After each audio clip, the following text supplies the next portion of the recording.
नमस्कार मेरे प्यारे साथियों। आज मैं आप लोगों के सामने श्रीमद् भागवत महापुराण के पंचम स्कंध का पंचमों अध्याय लेकर आई हूँ। तो पांचवा स्कंध का पांचवा अध्याय लेकर आई हूँ और उस अध्याय का क्या नाम है तो ऋषभ जी का अपने पुत्रों को उपदेश देना और स्वयं अवधूत वृत्ति ग्रहण करना।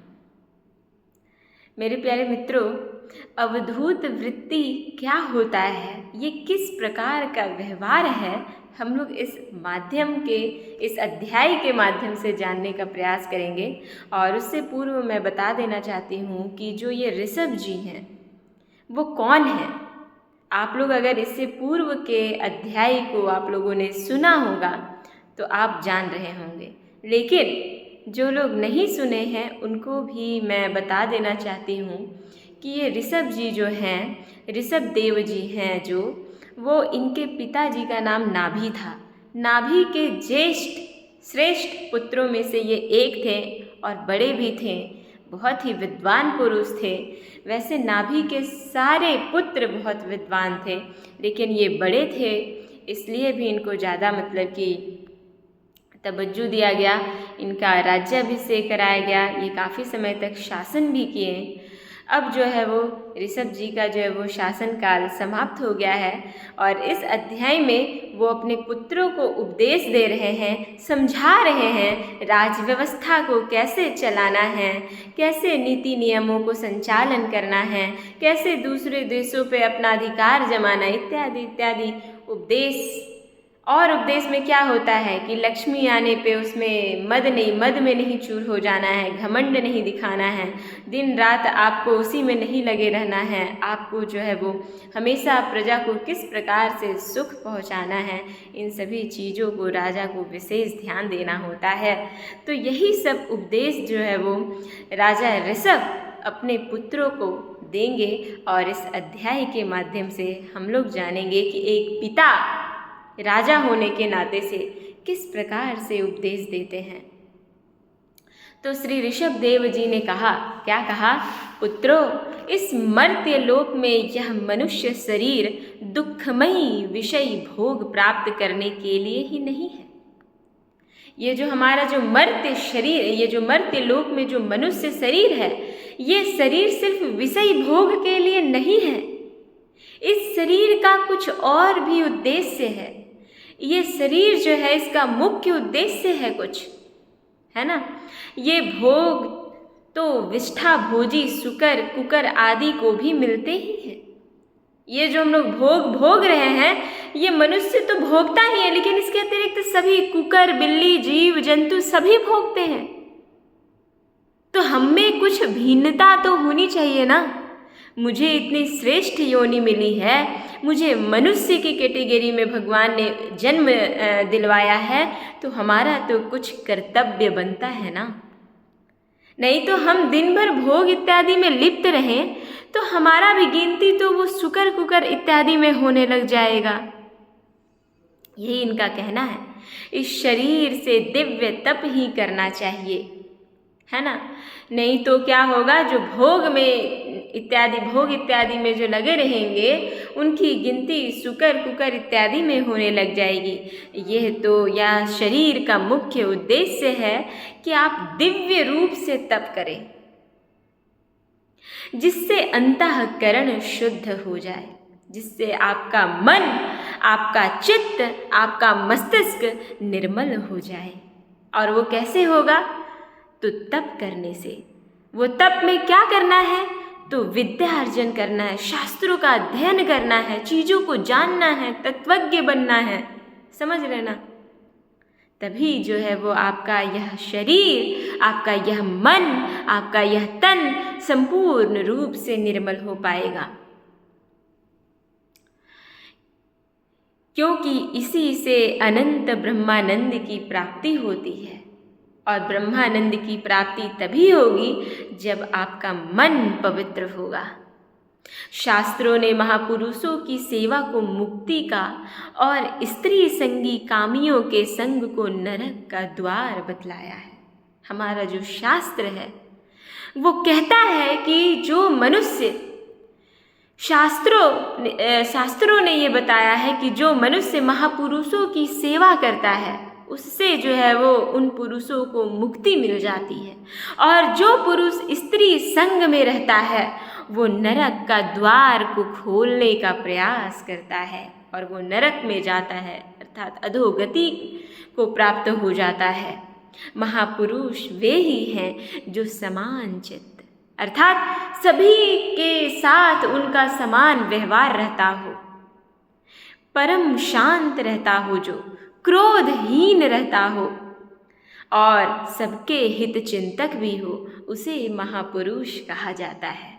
महापुरुष की श्रेणी में अगर आना है तो इन सभी सिद्धांतों को अपने जीवन में, अपने इस अवधि काल में आपको उतारना ही होगा, तभी आप श्रेष्ठ पुरुषों के गिनती में आ पाइएगा।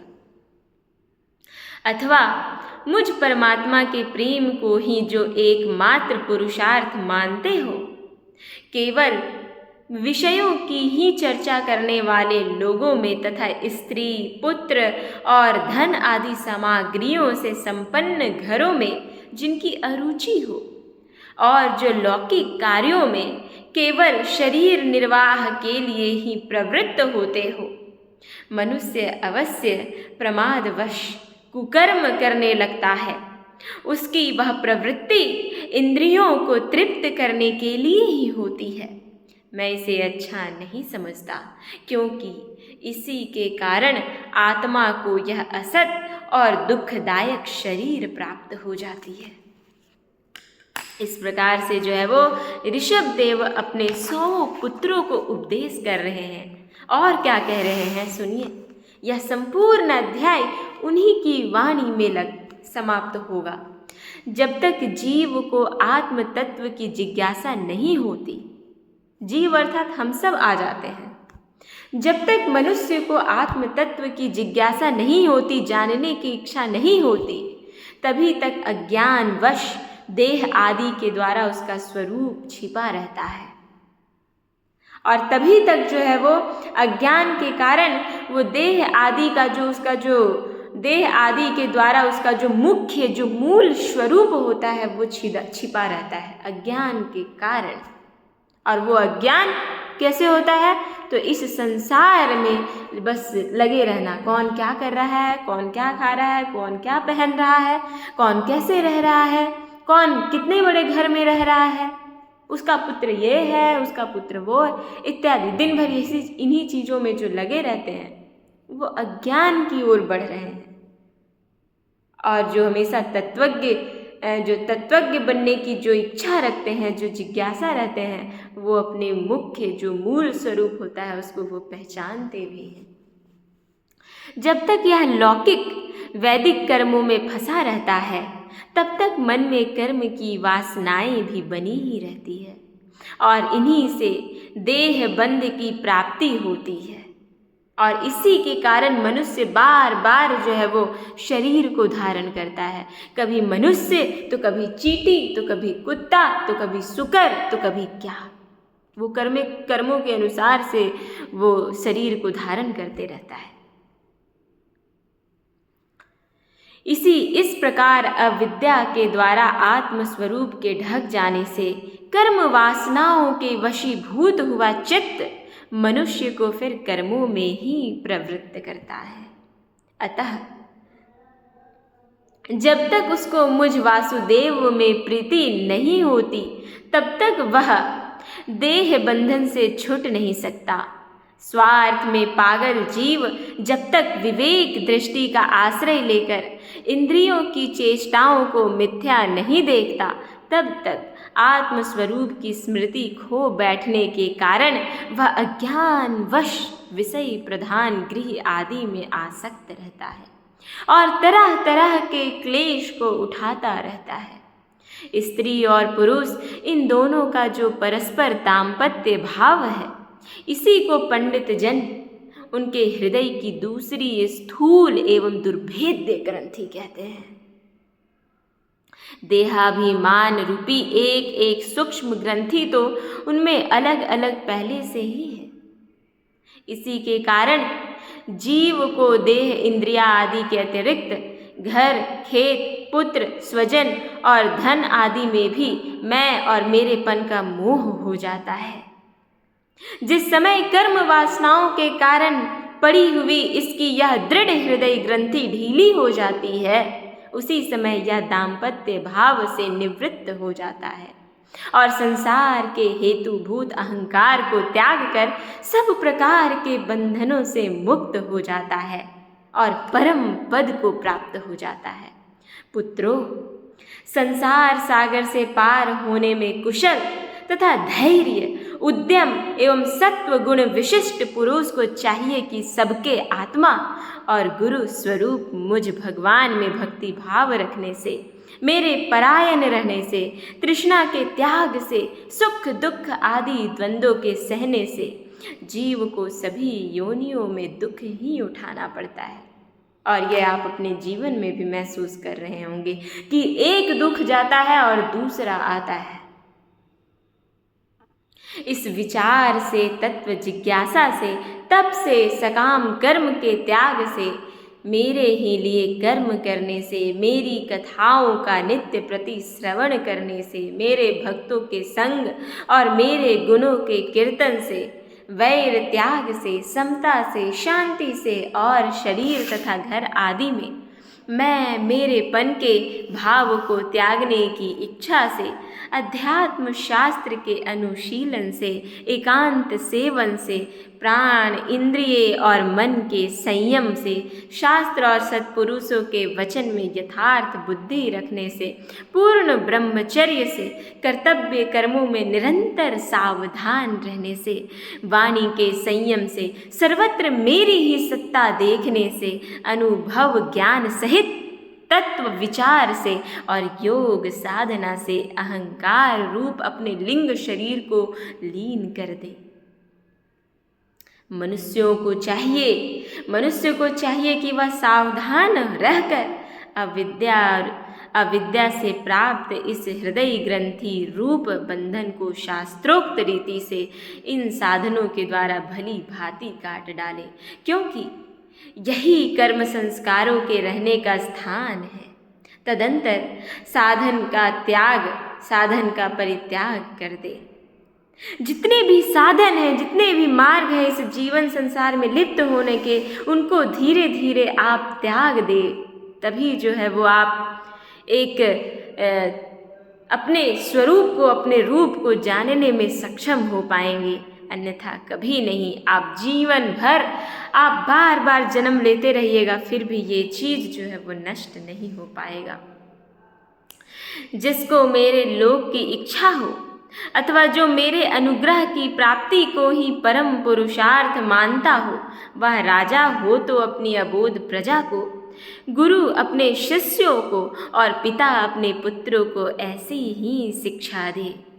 अज्ञान के कारण यदि वे उस शिक्षा के अनुसार न चलकर कर्म को ही परम पुरुषार्थ मानते रहे, तो भी उन पर क्रोध न करके उन्हें समझा बुझा कर कर्म में प्रवृत्त न होने दे। उन्हें विषयासक्ति युक्त काम्य कर्मों में लगाना तो ऐसा ही है जैसे किसी अंधे मनुष्य को जानबूझकर गड्ढे में धकेल देना। इससे भला किस पुरुषार्थ की सिद्धि हो सकती है? अपना सच्चा कल्याण किस बात में है, इसको लोग नहीं जानते।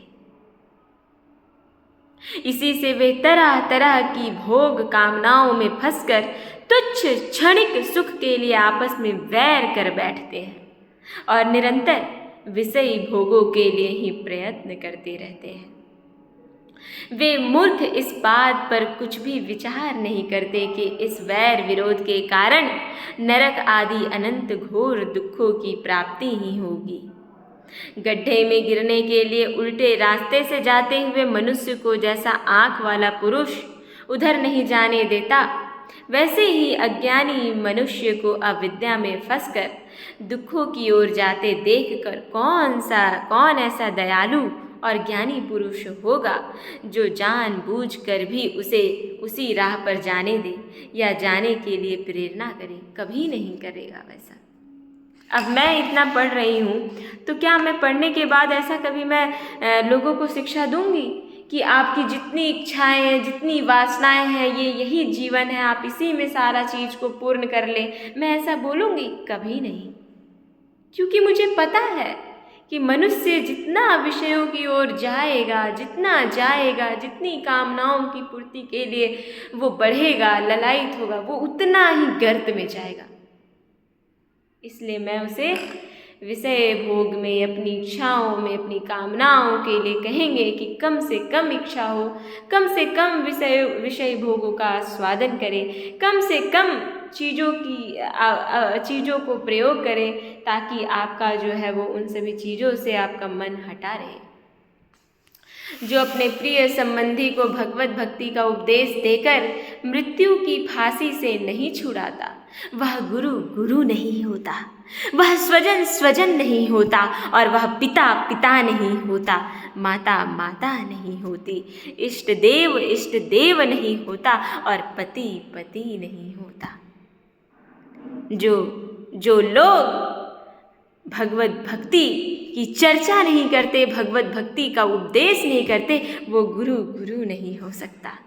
मेरे इस अवतार शरीर का रहस्य साधारण जनों के लिए बुद्धिगम्य नहीं है। शुद्ध सत्व ही मेरा हृदय, और उसी में धर्म की स्थिति है। मैंने अधर्म को अपने से बहुत दूर पीछे की ओर ढकेल दिया है। इसी से सत्पुरुष मुझे ऋषभ कहते हैं। ऋषभ का मतलब ही होता है सत्य। तुम सब मेरे उस शुद्ध सत्वमयी हृदय से उत्पन्न हुए हो, इसलिए मत्सर, ये ढोंग रूपी ये संसार जो है उसको छोड़कर अपने बड़े भाई भरत की सेवा करो। और ऋषभ हैं, उनका सबसे बड़ा पुत्र जो था वो भरत था, और कह रहे हैं कि उन सभी तुम लोग भाई लोग जो है 99, वो सभी अपने बड़े भाई भरत की सेवा करो, उसी में तुम लोगों का कल्याण है।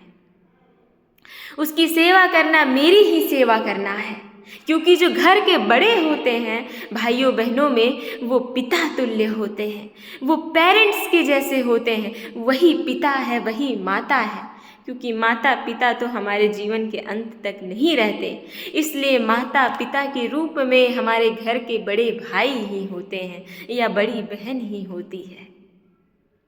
और यही तुम्हारा प्रजा पालन भी है।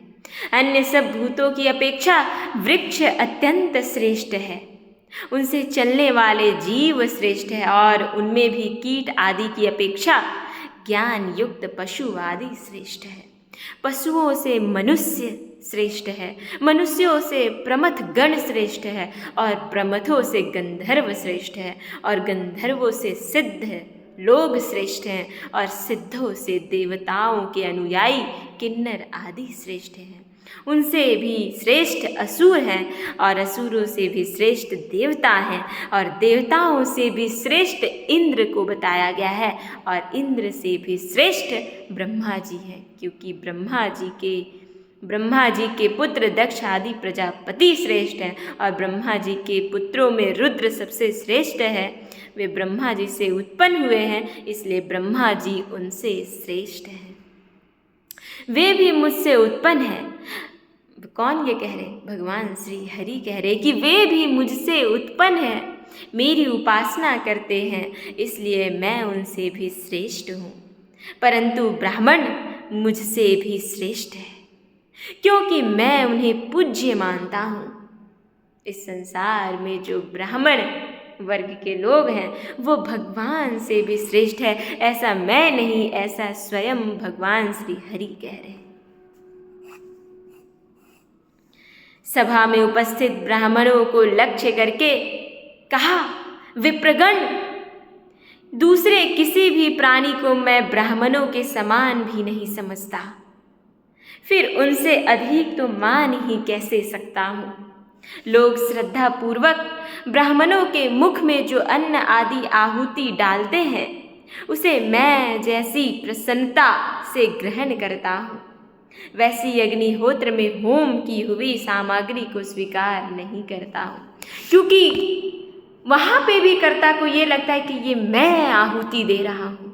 जिस दिन कर्ता इस चीज़ को त्याग देगा कि ये मैं आहुति दे रहा हूँ, उस दिन भगवान प्रसन्न पूर्वक उस आहुति को स्वीकार करेंगे। जिन्होंने इस लोक में अध्ययन आदि के द्वारा मेरी वेद रूपा अति सुंदर और पुरातन मूर्ति को धारण कर रखा है तथा जो परम पवित्र सत्वगुण शम दम सत्य दया तप तितिक्षा और ज्ञान आदि 8 गुणों से संपन्न उन ब्राह्मणों से बढ़कर और कौन हो सकता है। मैं ब्रह्मा आदि से भी श्रेष्ठ और अनंत हूँ तथा स्वर्ग मोक्ष आदि देने की भी सामर्थ्य रखता हूँ, किंतु मेरे अकिंचन भक्त ऐसे निष्प्रिय होते हैं कि मुझसे भी कभी कुछ नहीं चाहते। फिर राज्य आदि अन्य वस्तुओं की तो वे इच्छा ही कैसे कर सकते हैं। पुत्रों, तुम संपूर्ण चराचर भूतों को मेरा ही शरीर समझकर शुद्ध बुद्धि से पद पद पर उनकी सेवा करो। यही मेरी सच्ची पूजा है। भगवान ये नहीं कहते कि मेरी मूर्ति रखकर तुम हमारी पूजा करो। भगवान ये कह रहे हैं कि संपूर्ण जगत में संपूर्ण चराचर भूतों को तुम मेरी शरीर समझो। इस जगत में जो कुछ भी दिखता है, जो प्राणी दिखते हैं, जो जीव दिखते हैं, जो कुछ भी दिखता है उनको तुम मुझे समझकर सेवा करो। यही तेरी सच्ची पूजा होगी। मन वचन दृष्टि तथा अन्य इंद्रियों की चेष्टाओं का साक्षात फल मेरा इस प्रकार का पूजन ही है। इसके बिना मनुष्य अपने को महामोहमयी काल पास से छुड़ा नहीं सकता। श्री सुखदेव जी कहते हैं राजा परीक्षित से, राजन, ऋषभ देव के पुत्र यद्यपि स्वयं ही सब प्रकार सुशिक्षित थे तो भी लोगों को शिक्षा देने के उद्देश्य से, मतलब हम सभी को शिक्षा देने के उद्देश्य से महाप्रभावशाली परम सुहृद भगवान ऋषभ ने उन्हें इस प्रकार उपदेश दिया। वो लोग तो विद्वान थे ही, अब ऋषभ देव के पुत्र वो कैसे नहीं विद्वान हो सकते हैं। जिनका पुत्र ही भगवान, जिनके पिता ही भगवान विष्णु हो, उनके पुत्र कैसे नहीं विद्वान हो सकते हैं। परंतु वो इस दृष्टि से उन्हें उपदेश किए ताकि हम सब उन उपदेशों को पढ़ सकें। ये हम सब मूढ़ों के लिए ये उपदेश है, न कि उनके पुत्रों के लिए। ऋषभ देव जी के 100 पुत्रों में भरत सबसे बड़े थे। वे भगवान के परम भक्त और भगवत भक्तों के पारायण थे। ऋषभ देव जी ने पृथ्वी का पालन करने के लिए उन्हें राज गद्दी पर बैठा दिया और स्वयं उपशमशील निवृत्ति पारायण महामुनियों के भक्ति ज्ञान और वैराग्य रूप परमहंसोचित धर्मों की शिक्षा देने के लिए बिल्कुल विरक्त हो गए। केवल शरीर मात्र का परिग्रह रखा और सब कुछ घर पर ही छोड़ दिया। अब वे वस्त्रों का भी त्याग करके सर्वथा दिगंबर हो गए। उस समय उनके बाल बिखरे हुए थे। किनके? ऋषभ के। उन्मत्त का वेश था, उन्मत्त के जैसे उनके वेश थे। इस स्थिति में वे आह्वनीय अग्नियों को अपने में ही लीन करके सन्यासी हो गए और ब्रह्मावर्त देश से बाहर निकल गए। अर्थात ब्रह्मावर्त का जो उत्तर से पूर्व से लेके पश्चिम का एरिया, उत्तर वाला भाग है, वो उससे अलग हो गए। वे सर्वथा मौन हो गए थे। कोई बात करना चाहता तो बोलते नहीं थे। जड़, अंधे, बहरे, गूंगे, पिशाच और पागलों के जैसा चेष्टा करते हुए वे अवधूत बने हुए थे। अब आपको अवधूत का मतलब समझ में आ गया होगा। और जहाँ तहाँ विचरने लगे थे। कभी नगरों और गांवों में चले जाते तो कभी खानों, किसानों की बस्तियों, बगीचों, पहाड़ी गांवों, सेना की छावनियों, गौशालाओं, अहीरों की बस्तियों और यात्रियों के टिकने के स्थान में रहते। कभी पहाड़ों, जंगलों और आश्रम आदि में विचरते। वे किसी भी रास्ते से निकलते तो जिस प्रकार वन में विचरने वाले हाथी को मक्खियाँ सताती है, उसी प्रकार मूर्ख और दुष्ट लोग उनके पीछे हो जाते और उन्हें तंग करते थे। कोई धमकी देता तो कोई मारते, कोई पेशाब उन पे कर देता, कोई थूक देता, कोई ढेल मारता, कोई विष्ठा और धूल फेंकता, कोई अधोवायु छोड़ता और कोई खोटी खरी सुनाकर उनका तिरस्कार करते थे। किंतु वे सब बातों पर जरा भी ध्यान नहीं देते थे। इसका कारण यह था कि भ्रम से सत्य कहे जाने वाले इस मिथ्या शरीर में उनकी अहंता ममता तनिक भी नहीं थी। वे कार्य कारण रूप संपूर्ण प्रपंच के साक्षी होकर अपने परमात्म स्वरूप में ही स्थित थे। इसलिए अखंड चित्त वृत्ति से अकेले ही पृथ्वी पर विचरते रहते थे। यद्यपि उनके हाथ, पैर, छाती, लंबी लंबी बाहें, कंधे, गले और मुख आदि अंगों की बनावट बड़ी ही सुकुमार थी, बहुत ही सुंदर था। उनका स्वभाव से ही सुंदर मुख स्वाभाविक मधुर मुस्कान से और भी मनोहर जान पड़ता था। नेत्र नवीन कमल दल के समान बड़े ही सुहावने, विशाल एवं कुछ लाली लिए हुए थे। उनकी पुतलियां शीतल एवं संतान हारिणी थी। कपोल, कान और नासिका का छोटे बड़े न होकर समान एवं सुंदर थे। मतलब उनके शरीर बहुत सुंदर थे, उनके अंग कांति युक्त थे। फिर भी वो सभी चीज को त्याग के और अपने घर को छोड़ के निकल गए। तथापि उनके मुख के आगे जो भूरे रंग की लंबी लंबी घुंघराली लटें लटकती रहती थी, उनके महान भार और अवधूतों के समान धूली धूसरित देह के कारण वे ग्रहग्रस्त मनुष्य के समान जान पड़ते थे। जब भगवान ऋषभ देव ने देखा कि यह जनता योग साधन में विघ्न रूप है, अब आपको पता चल गया हो कि ऋषि मुनि यहाँ पे क्यों नहीं विचरते हैं। क्योंकि ये जनता जो है वो उन्हें सताती है, विघ्न डालती है उनकी तपस्या में, इसलिए वो दूर चले जाते हैं हम लोग से। और इससे बचने का उपाय विभत्स वृत्ति से रहना ही है। तब उन्होंने अजगर वृत्ति को धारण किया। वे लेटे ही लेटे खाने पीने चबाने और मल मूत्र त्याग करने लगे। वे अपने त्यागे हुए मल में लोट लोट कर शरीर को उससे सान लेते, किंतु उनके मल में दुर्गंध नहीं था, बड़ी सुगंध थी। और वायु उस सुगंध को लेकर उनके चारों ओर 10 योजन तक सारे देश को सुगंधित कर देती थी। इस प्रकार गौ, मृग और काक आदि की वृत्तियों को भी उन्होंने स्वीकार किया। वे उन्हीं के समान कभी चलते हुए, कभी खड़े खड़े, कभी बैठे हुए, कभी लेटे लेटे ही खाने पीने और मल मूत्र का त्याग करने लगते थे। परीक्षित, परमहंसों को त्याग के आदर्श की शिक्षा देने के लिए इस प्रकार मोक्षपति भगवान ऋषभ देव ने कई तरह की योगचर्याओं का आचरण किया। वे निरंतर सर्वश्रेष्ठ महान आनंद का अनुभव करते रहते थे। उनकी दृष्टि में निरुपाधिक रूप से संपूर्ण प्राणियों के आत्मा अपने आत्म स्वरूप भगवान वासुदेव से किसी प्रकार का भेद नहीं था, किसी प्रकार से अलग नहीं था।